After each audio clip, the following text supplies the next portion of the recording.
Welcome to Women in the Bible series. We are at lady number 28.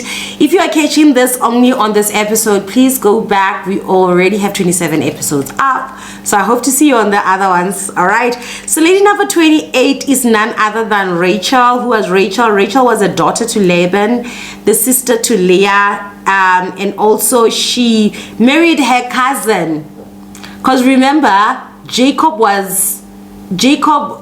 called Rachel's dad uncle, or was it cousin, something along those lines, but they were related. But back then it wasn't a problem for cousins to get married. So yeah, so that was Rachel. So this was the loved wife. This was the woman that Jacob worked for 14 years just to earn her. I mean, listen to that, ladies. This lady's heart and body and mind and soul and everything was earned by a man for 14 years. Talk about commitment. And this woman had 12 sons that were part of the 12 tribes of Israel. This woman was not in good terms with the sister, I must say. Their relationship, very clearly we see in the scriptures that it was a very rocky relationship between sisters. What do I have virtues?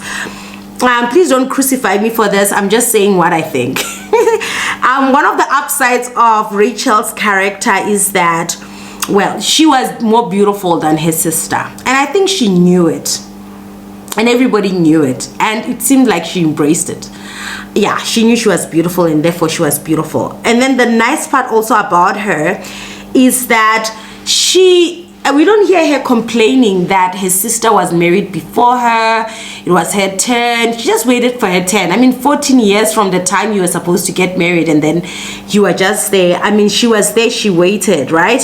And then the third thing that I love about her character is that when she noticed that she wasn't conceiving, she went to somebody who could easily conceive, who was the sister that they had a very rocky relationship with, and asked her, like, can I have the mandrakes? Can I have that stuff that helps women to have kids? I mean, also she made contingency plans. She tried to get them made to help her have children and whatnot. But for me, just seeing a woman who's able to say, I'm in these situations, what are the solutions that I can use to actually come out of that situation? It's like a solution-oriented mindset, which is something we need to acknowledge. Whether or not in this day and time it's allowed to actually ask someone to surrogate a baby for you or to use fertility medication, that is another conversation. But to actually be someone who can sit down and look at your problem and say, how do I solve them? I think that's just an awesome virtue. But the downside of her character, it seemed like clearly with her sister they had some form of rivalry, right?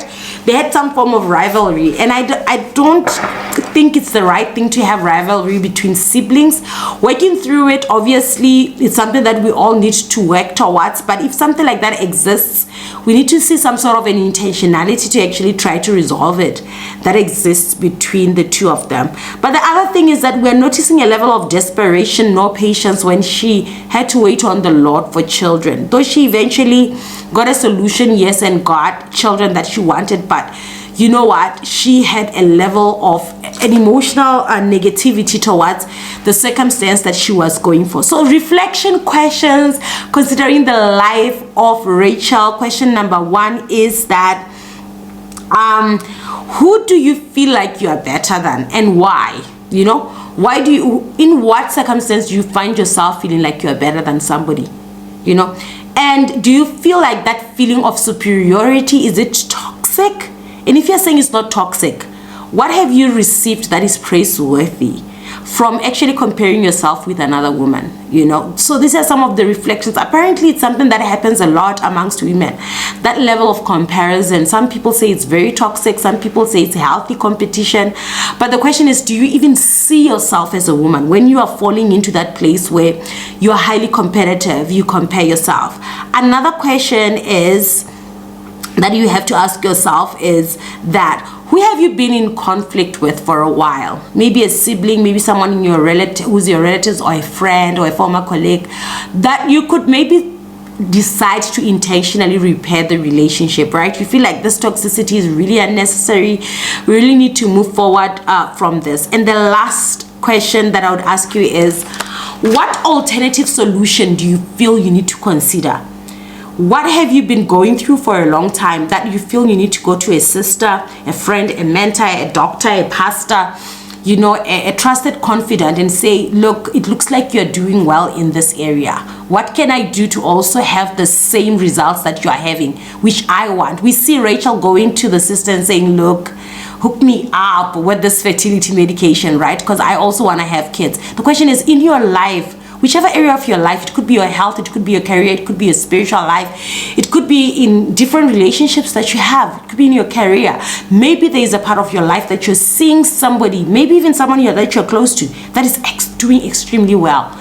Maybe this is the time, maybe this is your sign from God to actually say, go to that person and ask them, what can I do? What are you doing? Can you share that wisdom with me? All right, that's it from me, lady number 28. That's Lady Rachel. Until lady number 29, goodbye.